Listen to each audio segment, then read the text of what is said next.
Mae Menter Brycheiniog a Maesyfed yn hyrwyddo'r Gymraeg yn ne Powys, sef hen siroedd Brycheiniog a Maesyfed. Fy swyddi o ddydd i ddydd, gallai fod yn gwneud unrhyw beth eitha gwahanol, boed nhw mewn i ysgolion i wneud gweithdai, gweithio gyda'r gymuned, gweithio gyda busnesau. O ddydd i ddydd, wy'n mynd rownd ysgolion. Ar y foment, wy'n gwneud eitha tipyn gyda ysgolion cynradd a ysgolion uwchradd. So, wy'n mynd rownd a helpu gyda'r Cymraeg mewn unrhyw ffordd dwi'n gallu. Oherwydd bod gyda nhw pethau fel y Cymraeg Campus, sef y siarter iaith, maen nhw'n goffod wneud hyn a hyn o bethau yn y Gymraeg. Felly, maen nhw'n mwynhau cael rhywun fel fi i ddod mewn a'i helpu nhw gyda pethau Cymraeg a rhoi bach o Cymraeg iddyn nhw mewn ffordd bydden nhw heb cael o'r blaen. So, dwi'n gwneud pethau fel gemau ac yn y blaen. Rhywbeth gwahanol i beth maen nhw'n cael yn yr ystafell ddosbarth gan athro neu athrawes.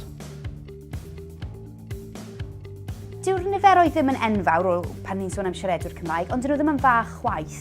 I ni'n edrych ar ryw 18% ym Mhowys. Weithiau, mae'r effaith i ni'n gael ddim yn dangos am blynydde. Falle bod ni wedi effeithio ar 1 neu 2 o blant mewn ysgol. Fydd falle ddim yn defnyddio'r Cymraeg yn y coleg. Fydd o bosib dim ond yn defnyddio'r Gymraeg yn ei swyddi yn y dyfodol, neu hyd yn oed falle ddim tan i bod nhw yn cael plant. So dyn ni am miliwn o siaradwyr erbyn 2010. Mae'r fath o waith yn angen peidio. Dwi'n teimlo, dyw e ddim yn digon dda i hala nhw i ysgol Gymraeg a disgwyl bod nhw'n mynd i ddod mas yn rhugl. Mae'n rhaid bod nhw'n defnyddio'r iaith yn eu cymunedau. Hyd yn oed gyda sgiliau Cymraeg bach iawn.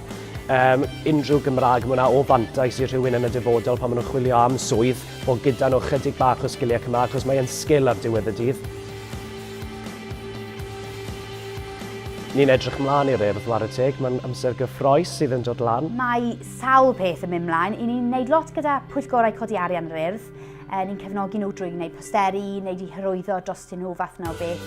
Trio cefnogi bod y pwyllgorau yna yn tyfu ac yn gallu codi'r arian, achos mae'n gallu bod yn anodd mewn ardal fel Powys. Wy'n mynd mewn ar y foment i bob ysgol cynradd a cwpl ysgol yn uwchradd. Wy'n trio wneud bob ysgol os wy'n gallu wneud prosiect celf. So mae'r plant lleol yn creu bunting, a mae hwnna'n mynd i fynd lan wedyn ar draws y sir yn barod i groesawu pawb erbyn y Eisteddfod yr Urdd blwyddyn nesaf, felly mae amser cyffroes o'n blaen ni.